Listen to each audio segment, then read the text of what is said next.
Hi, എല്ലാവർക്കും ജോക്കിച്ചൻ ഡയറീസിലേക്ക് സ്വാഗതം. ഇന്ന് ഞാനിവിടെ തയ്യാറാക്കാൻ പോകുന്നത് പരിപ്പ് വടയാണ്. ഇത് വളരെ ഈസി ആയിട്ട് ആർക്കും തന്നെ വീട്ടിലുണ്ടാക്കാൻ പറ്റും. അപ്പം നമുക്കിത് തയ്യാറാക്കാം. വീഡിയോയിലേക്ക് പോകുന്നതിന് മുൻപേ നിങ്ങൾ ഇതുവരെ ചാനൽ സബ്സ്ക്രൈബ് ചെയ്യാത്തവരാണെങ്കിൽ താഴെ കാണുന്ന റെഡ് സബ്സ്ക്രൈബ് ബട്ടണിൽ അമർത്തുകയും കൂടെ കാണുന്ന ബെല്ലൈക്കൺ കൂടെ അമർത്തിയാൽ ഞാൻ വീഡിയോ ഇടുമ്പോൾ നിങ്ങൾക്ക് അപ്പോൾ തന്നെ നോട്ടിഫിക്കേഷൻ ലഭിക്കുകയും അപ്പോൾ തന്നെ വീഡിയോ കാണാനും സാധിക്കും. ഇതിനു വേണ്ടി ഞാൻ എടുക്കുന്നത് ഒരു 200 ഗ്രാം വടപ്പരിപ്പാണ്. ഇത് നന്നായി കഴുകി വൃത്തിയാക്കിയതിന് ശേഷം 6 മണിക്കൂർ വെള്ളത്തിലിട്ട് വെക്കുക. അതിനുശേഷം ഇത് വെള്ളം പോകാൻ വേണ്ടിയിട്ട് ഒരു സ്ട്രെയിനറിലോട്ട് ഊറ്റി വയ്ക്കുക. ഈ പരിപ്പിനെ നമ്മൾ മട്ടർ ഡാൽ അല്ലെങ്കിൽ പീസ് പരിപ്പ് എന്നൊക്കെ പറയും. അല്ലെങ്കിൽ നിങ്ങൾ കടയിൽ ചെന്ന് വടപ്പരിപ്പ് ചോദിച്ചാലും മതി. ഇതിനാവശ്യമായിട്ടുള്ള സാധനങ്ങൾ: ഒരു സവോള ഞാൻ എടുത്തിട്ടുണ്ട്, 10 ഉള്ളി എടുത്തിട്ടുണ്ട്, പിന്നെ 6 വെളുത്തുള്ളി, ഒരു മീഡിയം സൈസ് കഷ്ണം ഇഞ്ചി, കറിവേപ്പില, 2 വറ്റൽമുളക്, പച്ചമുളക്, കായം, ഉപ്പ് എന്നിവയാണ് ആവശ്യമായിട്ടുള്ളത്.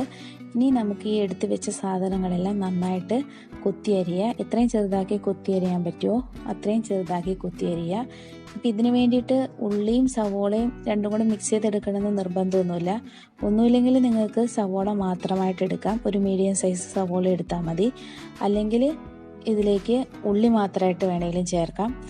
അല്ലെങ്കിൽ ഇത് രണ്ടും കൂടി മിക്സ് ചെയ്ത് ചേർക്കുക. അതൊക്കെ അവരുടെ ഇഷ്ടത്തിനനുസരിച്ച് ചേർക്കാം. ഇപ്പോൾ ഉള്ളി ചേർക്കുന്നതാണ് എപ്പോഴും കൂടുതൽ ടേസ്റ്റ്. അപ്പം നിങ്ങളുടെ കയ്യിൽ ചോപ്പർ ഉണ്ടെങ്കിൽ നിങ്ങൾക്ക് അത് വേണമെങ്കിൽ യൂസ് ചെയ്യാം. അല്ലെങ്കിൽ പിന്നെ മിക്സിയിൽ അടിച്ചു കഴിഞ്ഞാൽ അത്ര നന്നാവില്ല. പിന്നെ പച്ചമുളക് അറിയാൻ വേണ്ടിയിട്ട് ഞാനിവിടെ കത്രിക കൊണ്ടാണ് അരിയുന്നത്. അപ്പം നമ്മുടെ കൈയൊക്കെ എരിയാണ്ട്. പിന്നെ ഇത് അതുപോലെ തന്നെ നന്നായി ചെറുതാക്കി നുറുക്കാനും പറ്റും. അതുപോലെ തന്നെ കറിവേപ്പിലയും കത്രിക ഉപയോഗിച്ചിട്ട് അരിയുക. വറ്റൽമുളകും ഞാനിവിടെ ഒന്ന് മുറിച്ചിടുന്നുണ്ട്. ഇത് ഞാൻ വെള്ളം പോകാൻ വേണ്ടി വെച്ചിരുന്നതാണ്. നന്നായിട്ട് വെള്ളം പോയിട്ടുണ്ട്. ഇങ്ങനെ തീരെ വെള്ളം ഉണ്ടാവാൻ പാടില്ല. ഇനി ഇത് മിക്സിയിലോട്ട് ഇട്ടിട്ട് ഇതൊന്ന് അരച്ചെടുക്കണം. ചെറുതായിട്ട് അരിഞ്ഞാൽ മതി, നന്നായിട്ട് അരയ്ക്കേണ്ട ആവശ്യമില്ല.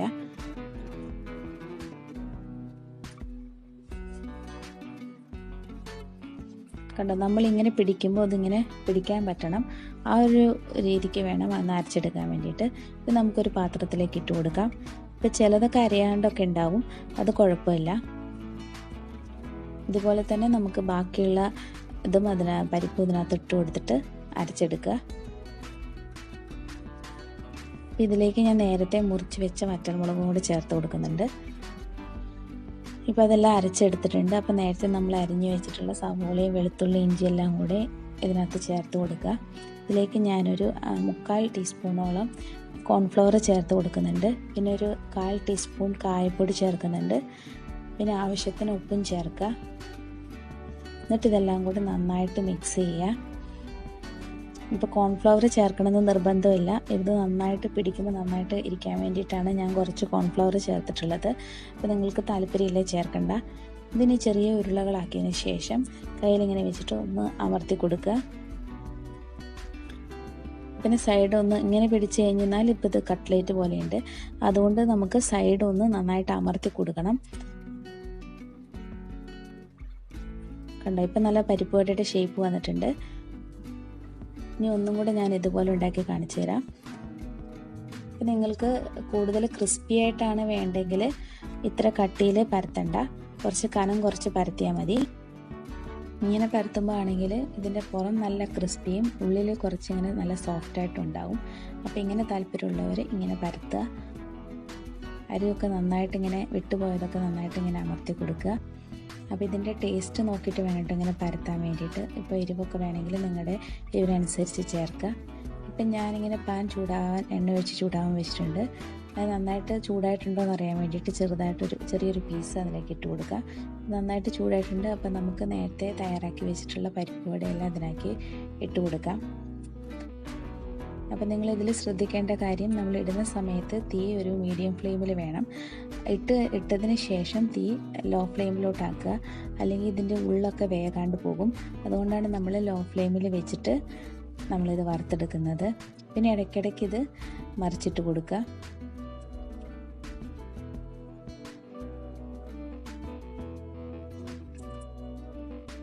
നല്ല ഗോൾഡൻ ബ്രൗൺ കളർ ആകുന്നിടം വരെ ഇതൊന്ന് വറുത്തെടുക്കണം. കണ്ടോ, ഇപ്പം നല്ല കളറിൽ വന്നിട്ടുണ്ട്. അപ്പോൾ ഈ സമയത്ത് നമുക്കിത് കോരി മാറ്റാം. അതുപോലെ തന്നെ നമ്മൾ എടുക്കുമ്പോൾ ശ്രദ്ധിക്കേണ്ട ഒരു കാര്യം, തീ മീഡിയം ഫ്ലെയിമിൽ ഇട്ടിട്ട് വേണം ഇത് എടുക്കാൻ വേണ്ടിയിട്ട്, അല്ലെങ്കിൽ എണ്ണ കുടിക്കാനുള്ള സാധ്യതയുണ്ട്. അപ്പോൾ ഇതുപോലെ തന്നെ നമുക്ക് ബാക്കിയുള്ള പരിപ്പ് വടയും കൂടെ തയ്യാറാക്കിയെടുക്കാം. അപ്പോൾ എല്ലാവരും ഇതൊന്ന് ട്രൈ ചെയ്ത് നോക്കുക. കുട്ടികൾക്കും വലിയവർക്കും അത് ഒരുപോലെ ഇഷ്ടമാകും. അതുപോലെ തന്നെ ഞാൻ മുന്നേ ഇട്ടിട്ടുണ്ടായിരുന്ന ഒരു വീഡിയോ വറ്റലപ്പം, അത് ട്രൈ ചെയ്യാത്തവരുണ്ടെങ്കിലും അതൊന്ന് ട്രൈ ചെയ്യണേ. ഇത് കണ്ടോ, ഇപ്പോൾ ഇതെല്ലാം ഇവിടെ വറുത്തെടുത്തിട്ടുണ്ട്. അപ്പോൾ ഇതുവരെ നിങ്ങൾ വീട്ടിൽ പരിപ്പ് വട ഉണ്ടാക്കാത്തവരാണെങ്കിൽ, ചായക്കടേനെ മാത്രം ആശ്രയിക്കുന്നവരാണെങ്കിൽ എന്തായാലും നിങ്ങൾ ഉണ്ടാക്കി നോക്കണം. നിങ്ങൾക്ക് തീർച്ചയായിട്ടും ഇഷ്ടപ്പെടും.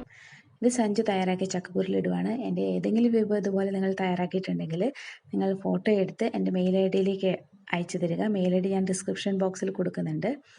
അപ്പോൾ വീഡിയോ ഇഷ്ടമായെങ്കിൽ നിങ്ങൾ ലൈക്ക് ചെയ്യാനും ഷെയർ ചെയ്യാനും സബ്സ്ക്രൈബ് ചെയ്യാനും മറക്കല്ലേ. Thanks for watching.